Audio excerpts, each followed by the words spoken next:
while you wasn't paying attention, or me, they want you to look this way. They just passed a bill in the General Assembly of the United Nations. This bill that just passed the General Assembly of the United Nations was introduced back in September of 2024. I'm going to play the United Nations General Assembly President, and then you're going to hear this lady speak of what they passed, and then you're going to hear a guy, whether if his opinions are all is completely substantiated or just his opinion. Fair use YouTube. Disclaimer, I am using other people's opinions and videos to bring out the opinion of this video. Everyone, please watch the video and take notice. Excellencies, distinguished delegates, ladies and gentlemen, good morning. Among my signature events for the 79th session, the implementation of the Pact for the Future is a major priority. Today is the first of 3 informal dialogues on this topic, beginning with the means of implementation. Our main aim is not only to maintain the momentum since the Pact's adoption last September. More importantly, it is to accelerate its implementation by creating a platform for member states to exchange experiences, best practices, and ideas. The Pact for the Future is a shared commitment to a more just, sustainable, and secure world. But the promise is only meaningful when it has been translated into action. Delivering the Pact will help us get back on track to achieve the Sustainable Development Goals. Excellencies, as we examine the Pact's implementation, we recognize the complexity ahead and unique challenges each country will face. Countries in special situations, including least developed countries, landlocked developing countries, and small island developing states, require special attention. Therefore, implementation must reflect national context. This means tailored approaches that consider resource restraints and capacity gaps. To succeed, we must build an enabling environment through smart investments and right reforms. First, we must close the resource gap. Many developing countries are trapped in cycles of debt. For instance, in 2022 and 2023, more was paid on existing debt than received in new lending. And in the poorest countries, debt servicing has tripled and interest payments alone quadrupled over the past decade. This diverts funds from education, healthcare, infrastructure, and other key areas of sustainable development. Debt relief, restructuring, and innovative financing solutions are no longer optional, they are urgent. Second, trade policies must grant developing countries flexibility. Developing countries must be able to implement policies that support their economic aspirations free from unfair restrictions. And third, international cooperation must be strengthened through technical assistance, capacity building, and knowledge sharing. This is especially urgent in the digital space, where a widening divide worsens inequality. We must invest in infrastructure, technology transfer, and skills development. The Global Digital Compact provides a plan of action, but we need to deliver on our commitments to ensure no nation is left behind. We must also use technology to reduce inequality across gender, race, geography, and income.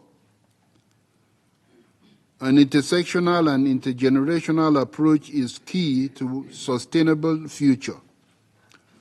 Empowering youth is essential for a sustainable future. It requires bold investment in education, infrastructure, and digital access to unlock their full potential and drive global progress. The Declaration on Future Generations and annexed to the Pact for the Future is a compass we must use in this respect.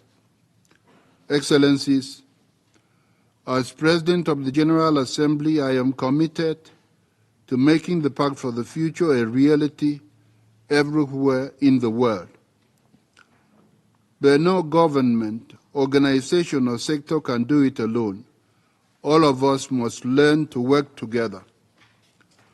We need bold policies, great investments, and stronger partnerships.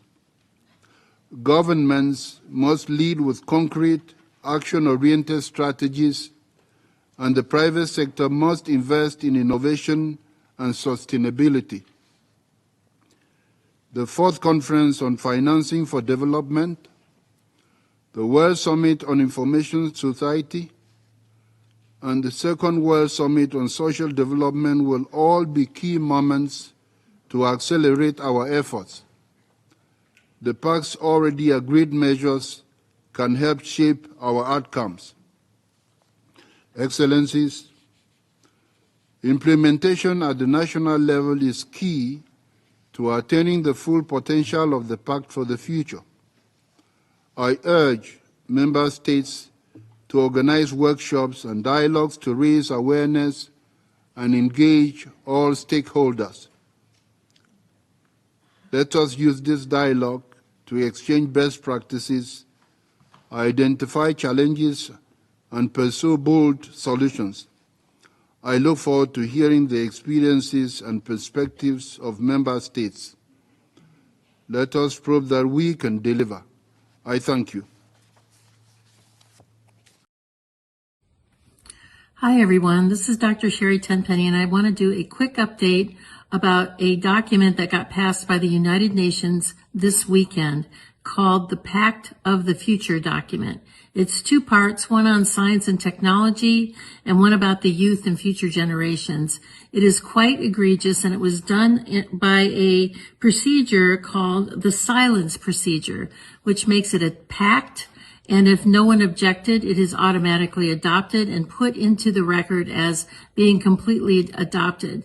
This is the World Health Organization's runaround, or end around. Since they were not able to get the World Health Organization treaty passed, they decided to take it to the General Assembly. And it is even more egregious than what the World Health Organization was wanting to get passed. Let me just read you something really quickly about what is inside of this pact that is now being accepted by 193 nations around the world and equally open-armed accepted by our current administration. Everyone, it says that this is the power structure, fully digital and maximized for the control of the masses. Everyone will be expected to have a biometric digital ID that marks them not just as citizens of an individual country, but as a global citizen. So anytime you hear global citizen or anytime you hear sustainability, think that this is an egregious thing that's happening at the level of the World Health Organization and the United Nations. Anyone that has a dissonant opinion will be labeled as misinformation, disinformation, or malinformation and memory hold. Perpetrators for unapproved information will be fact-checked and punished by the system, which will be operated and enforced by artificial intelligence. Punishments will include being locked out of one's bank account, being unable to make certain purchases, unable to get on an airplane, on a subway, drive on public roads. This is the future, according to the world's self-appointed overlords at the United Nations.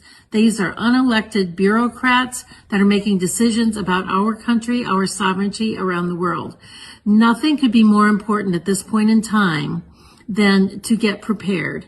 Have water, food, digital access, flashlights, a way to communicate with family and friends. Now is really the time to get involved and get prepared, because this is what's coming. Our Congress is sitting on its hands.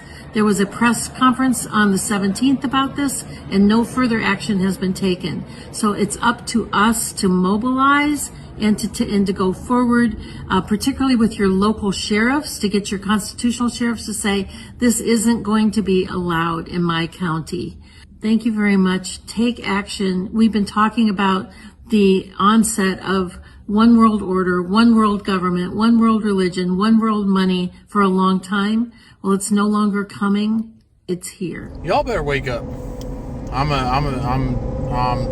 trying to help y'all out. You better start paying attention.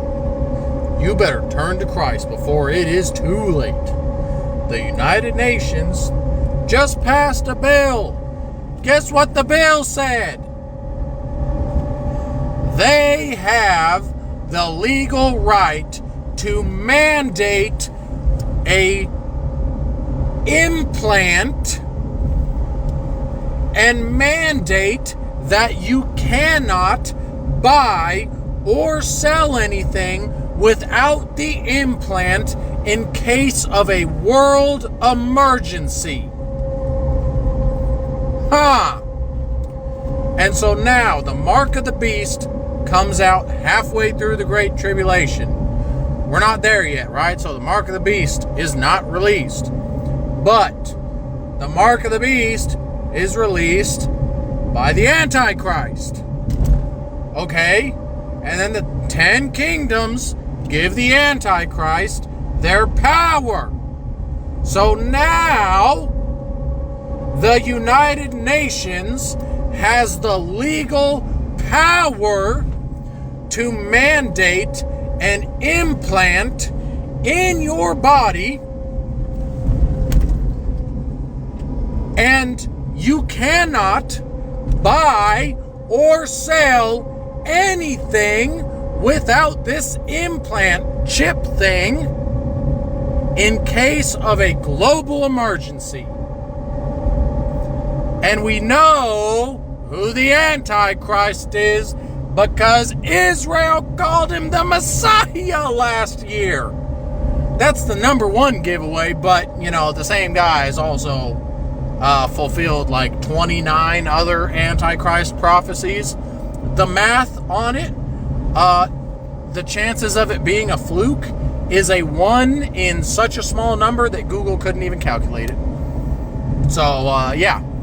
We know who the Antichrist is, and the UN just gained the legal power to mandate a implanted chip in your body in case of an emergency, in case of a global emergency. And they're going to give that power to the Antichrist. We all know who it is. If you don't know who it is, it's obvious.